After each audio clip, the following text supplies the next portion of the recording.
¿Realmente cuando realizamos esta acción, realmente estamos borrando el archivo? Porque si no es así, ¿a dónde va? Bien, cuando borramos cualquier archivo del ordenador, obviamente lo vemos desaparecer de la pantalla, pero no desaparece del disco duro. Parece algo contraintuitivo, ¿verdad? Cuando alguien borra un archivo, lo que realmente está haciendo es diciéndole al sistema operativo que se olvide de ese archivo. Pongamos el ejemplo en el que una persona guarda un día un anillo en un cajón y al de un tiempo se olvida de dónde lo guardó. ¿Verdad que el anillo sigue existiendo?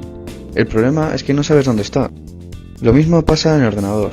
El sistema operativo, como Windows, Ubuntu, se olvida para siempre el archivo. Por eso es tan importante eliminar bien los archivos antes de retirar tu ordenador. Alguien podría coger físicamente el dispositivo de la basura y recuperar todos esos datos que creías haber borrado. Pero, ¿cómo podemos deshacernos de esos datos? Pues bien, hay dos opciones.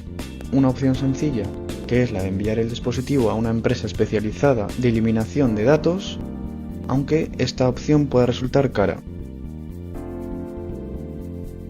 La segunda opción, aunque no tan sencilla, realizar por tu cuenta la eliminación de los datos, por ejemplo, utilizando herramientas especializadas como Shred.